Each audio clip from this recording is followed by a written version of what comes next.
കാക്കയും പൂച്ചയും കരയുന്ന സ്ഥിരം മിമിക്രി വേദി പ്രതീക്ഷിച്ച് തന്നെയാണ് നമ്മുടെ റിപ്പോർട്ടേഴ്സ് പോയത്. പ്രതീക്ഷ തെറ്റിയില്ല, അത് തന്നെയാണ് ഉണ്ടായതും. പക്ഷേ പ്രതീക്ഷിക്കാത്ത ചില അതിഥികളെ കിട്ടിയെന്ന് മാത്രം. സിയയും സരികയും ചേരുന്നു.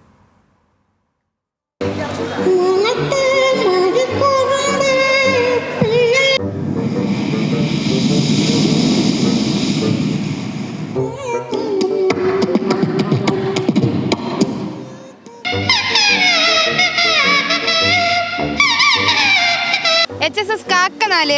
Okay, note it. HSS train 7.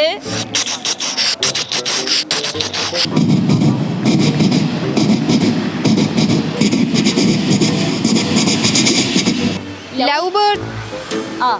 Love birds ഒരു 4 എണ്ണം ഉണ്ട്. എത്രേ ഉള്ളൂ? പിന്നെ ഹെലികോപ്റ്റർ.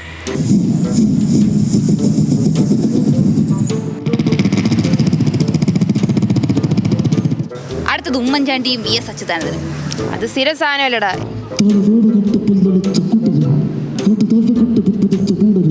നിനക്കതിൽ കലാപരമായ കഴിവുണ്ടോ?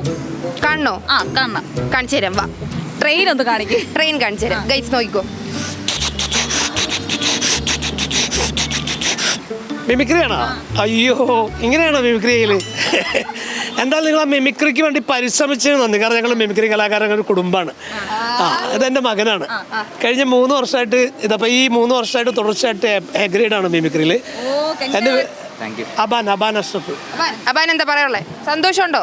സന്തോഷം, വളരെ സന്തോഷം. എങ്ങനെ ഈ മിമിക്രിയിലേക്ക് എൻട്രി എങ്ങനെയാണ്?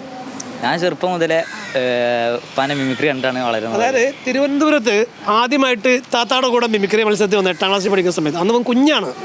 അന്ന് ഇത്താത്താക്ക് ഫസ്റ്റ് ഇട്ടേ കണ്ട് ഇൻസ്പയർ ആയതാണ്. ഇത്താത്ത 5 വർഷം സ്റ്റേറ്റിൽ വിന്നറാണ്. അപ്പോൾ ഇവന് 3 വർഷം. ഇപ്പോൾ ഞങ്ങളുടെ വീട്ടിൽ 8 വർഷമായിട്ട് സ്റ്റേറ്റിൽ മിമിക്രി വിന്നേഴ്സ് എൻ്റെ വീട്ടിലാണ്. ഇവരുടെ പഠിപ്പിച്ച ഗുരുനാഥൻ ഞാനാണ്. പേര് കലാഭവനാശം.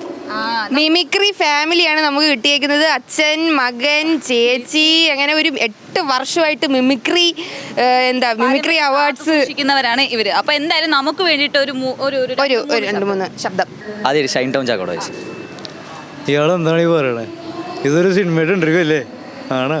സിനിമയുടെ ഇൻ്റർവ്യൂ സിനിമയുടെ കാര്യമല്ലേ ചോദിക്കുക? ഇവിടെ ബാത്റൂമിൽ ഇറങ്ങി നമുക്ക് ബാത്റൂമിൻ്റെ കാര്യം ചോദിക്കണം. ഞാൻ ട്രോൾ ചെയ്തല്ല, അത് സത്യമല്ലേ? മറ്റൊരു തരം പാല. ഒന്ന് കെട്ടോ 2 കെട്ടോ വേണ്ടി വന്ന 5 കെട്ടോ. നിങ്ങളാരെ ചോദിക്കാൻ? എൻ്റെ പൈസ എൻ്റെ ഇഷ്ടം. മനസ്സിലായ? ഈ സ്റ്റേജിൽ നടന്നുകൊണ്ടിരുന്ന സമയത്ത് ഷൈനീകത്തിന്റെ ഇത് ഭയങ്കര കയ്യടിയായിരുന്നു. കാരണം എക്സാക്ട് സൗണ്ട് പോലെ നമുക്ക് തോന്നിയായിരുന്നു അവിടെ സ്റ്റേജ് വെച്ച് കേട്ടപ്പോൾ. ഇനി ഞാൻ കാണിക്കാൻ പോകുന്ന സാർ തമിഴ് സിനിമയിലെ 2 കോമഡി താരങ്ങൾ സെന്തിൽ കൗണ്ടർമണി കേട്ടോ. പഴയ ഇവർ രണ്ടാളും ഒരുമിക്കുന്ന ഒരു കോമ്പിനേഷനാണ്. நீங்க 10ஆம் கிளாஸ் பாக்கி, நான் 7ஆம் கிளாஸ் பயிலி பாக்கி அப்படி வாங்க எப்படி வாங்க நாயே சொரி நாயே யாருக்கிட்ட டப்பால் பண்றது ஒரு பாட்டி எம்புட்ட தட்டட வச்சுக்கா அப்படியே டப்பு நடுக்க பட் ஒரு ராஸ்கல் நீங்க 10ஆம் கிளாஸ் பாக்கி போட்டா நாயே சொரி நாயே സാർ. Okay, super super. എന്തായാലും നമുക്ക് 2 നല്ല കിടിലൻ ടാലന്റ് ഉള്ള ആൾക്കാരെയാണ് നമുക്ക് ഇന്ന് ഈ മിമിക്രി വേദി. അച്ഛൻ മകൻ കോംബോ, അതും കിട്ടില്ല. പാട്ട് എനിക്ക് ഭയങ്കര അത്ഭുതം. പാട്ട്, മിമിക്രി, ബീറ്റ് ബോക്സിങ് എല്ലാം ഉണ്ട്. അഭിനയം കുറച്ച് സിനിമയിലൊക്കെ അഭിനയിച്ചിട്ടുണ്ട്. കിസ്മത്ത്, അങ്ങനെ ഒരുപാട് മംഗ്ലീഷ്, അങ്ങനെ ഒരുപാട് സിനിമയിലൊക്കെ അഭിനയിച്ചിട്ടുണ്ട്. ഖലീഫ എന്നുണ്ട്, കൊണ്ടോട്ടിപ്പുരം കുറേ സിനിമയിലൊക്കെ അഭിനയിച്ചിട്ടുണ്ട്. ഞങ്ങൾ അഭിനയിക്കാൻ തയ്യാറായിട്ടിരിക്കുകയാണ്. അഷ്റഫ് ഇനി വരാൻ പോകുന്ന ഒരു ഒരൊറ്റ പാട്ടും കൂടി പാടിയിട്ട് നമ്മൾ ക്ലോസ് ചെയ്യാം. A.R. റഹ്മാന്റെ സൂപ്പർ. നിങ്ങൾ ഡാൻസ് ചെയ്യണം കേട്ടോ. റെഡി? ഓക്കെ. அந்த அரபிக்கடலோரம் ஒரு அழகை கண்டனே, என் கள்ளி தாமர செறிய கண்கள் கண்டனே. அம்மா அம்மா அம்மா அம்மா அம்மா ஹே ஹே அம்மா அம்மா அம்மா அம்மா அம்மா அம்மா.